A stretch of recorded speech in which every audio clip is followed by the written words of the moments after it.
Bien, nos vamos a ir ahora a otro tema. Tras su aprobación en la Comisión de Hacienda de la Cámara, el proyecto de pensión garantizada universal debería revisarse ahora en sala la primera semana del mes de enero. De aprobarse, en febrero se podrían ejecutar los primeros pagos y vamos a conversar del tema con el diputado Leopoldo Pérez, miembro de la Comisión de Hacienda, además de la Cámara. ¿Cómo está, diputado? Muy buenos días.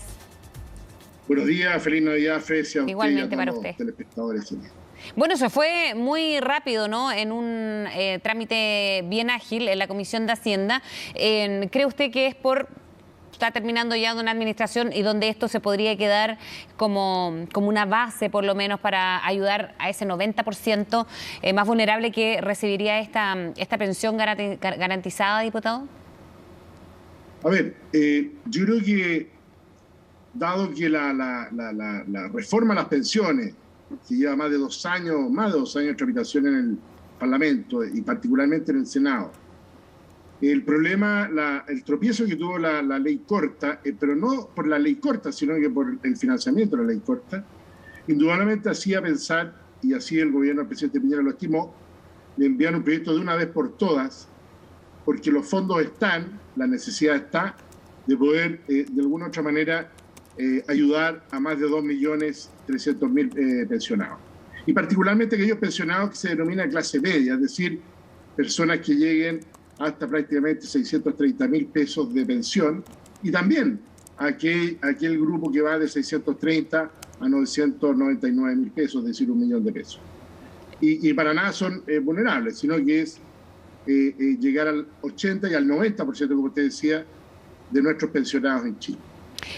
Diputado, ¿qué se viene ahora? Porque lo hablamos incluso durante la semana con el ministro de Hacienda y hay voluntad, decía él además, no solamente por la rapidez en la Comisión de Hacienda, sino que hay voluntades de todos los sectores para dejar esto listo como un broche de oro, incluso del fin del gobierno, de esta administración. Pero se podría comenzar, si todo va bien y continúa así, a pagar en febrero. Es perfectamente posible, ¿no? Porque lo que se viene y en cronograma es más ágil. Sí, mire, Frecia, la verdad que el ánimo está en el Parlamento. Algunos parlamentarios, particularmente senadores, han planteado que tienen ciertos reparos respecto a la ley que financiará esto hasta el año 2034.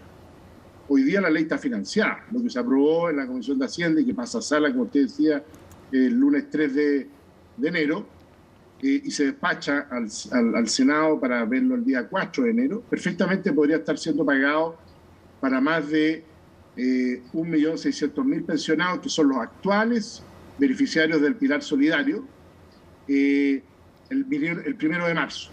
Esa es la fecha exacta. Si es que lo despachamos desde el Parlamento en enero. Y el resto de las personas podrían empezar a recibirlo paulatinamente, conforme vayan migrando los datos desde las compañías de seguro, para quienes son, renta vitalicia, y desde las administradoras de fondos de pensiones, quienes son retiro programado, hacia el IPS, que es el organismo estatal que administrará estos recursos, y ellos a su vez son los que le van a pagar directamente a más de, en régimen, digamos, a más de 2.300.000 personas. Entonces, es perfectamente posible, depende de la voluntad. El proyecto es un proyecto muy simple en el sentido de que no tiene complicaciones, y lo que busca es juntar el pilar solidario que hoy día existe, ¿verdad?, y darle un piso garantizado a todas las personas que tengan 65 o más años, sean estos pensionados o no pensionados, porque hay gente que ha postergado su pensión, ¿verdad?, hombres o mujeres. Y también esto beneficia a los que tienen pensión básica solidaria, a los que tienen, ¿verdad?, retiro programado, a los que tienen renta vitalicia, y también aquellos que están en el PBSI, que se denomina que es la pensión básica solidaria para las personas que han tenido que pensionarse por razones de invalidez. Por lo tanto, es una muy buena noticia, y lo importante es que en el Parlamento tengamos la voluntad y la rapidez para poder aprobar y enviar a ley, cuestión que yo creo que todo el país, incluso el gobierno entrante, lo tenía planteado en su programa de gobierno. Todos los candidatos lo tenían en su programa de gobierno. Por eso, un poco, respondiendo a su primera pregunta, existía una buena disposición y un ánimo de aprobar bastante rápido esto. Ahora, diputados, queda cierta sensación de que no se pudo más con esta reforma de pensiones que decía usted estaba hace 2 años, pero no solamente tiene que ver con esta administración, sino que es una discusión que ha venido antes, pero que ahora se complejizó más por los retiros, quizás. Bueno, la situación de los retiros, la pandemia particularmente, ¿verdad?, hizo posponer muchas cosas en el Parlamento, ¿verdad?, y irse a lo más urgente y necesario. Pero la verdad las cosas es que la discusión se entrapó en el Senado por una cuestión más bien ideológica. Porque la Cámara de Diputados, si bien despachó hace 2 años al Senado, hubo un acuerdo respecto de qué se hacía con la cotización adicional, estos 6 puntos, que se iba a aumentar la cotización de los trabajadores y trabajadoras, y se acordó 50 y 50, es decir, 3 puntos para el trabajador, trabajadora, y 3 puntos para un fondo solidario que además contemplaba un seguro, digo. Y la discusión en el Senado era eso, era qué se hacía con el 6%, si iba 100% a las cuentas de cada uno de los trabajadores o iba este 6% en un 100% a este fondo administrado por un órgano estatal, que es un fondo, digamos, solidario. Y eso entrapó la discusión y no hubo posibilidades de hacer modificaciones, ni respetar lo que había, o tomar lo que había aprobado la Cámara, y eso tiene hoy día entrampado el proyecto. Espero que la nueva administración pueda retomar y darle una solución, porque hay que pensar también en los futuros pensionados, no en nuestros actuales pensionados, que es lo que este proyecto está abordando. Y eso, y a propósito de estos primeros días y después de la elección presidencial, ¿cómo ha visto esta voluntad de traspaso de mando por una parte también? Lo que se ha visto para hacer bloques, ¿no? Para un nuevo gobierno y un equipo de un nuevo gobierno, diputado.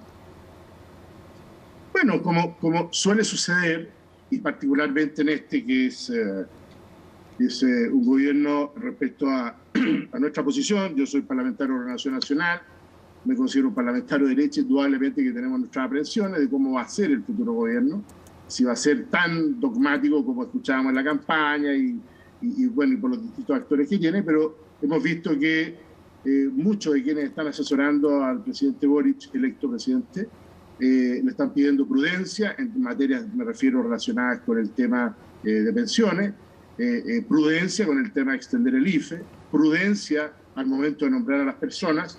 Y bueno, yo creo que eso lo iremos sabiendo, Fresia, perdón, en la medida en que vaya avanzando y el trabajo de instalación del nuevo gobierno, vayamos teniendo noticias respecto de quiénes serán los encargados de, por un lado, llevar lo que es el equipo económico y por otro lado, quién es el encargado o encargada de llevar el equipo político.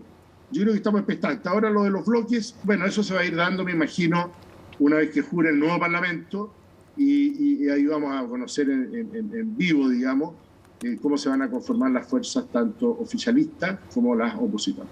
Bien, vamos a ver también cómo va sucediendo eso.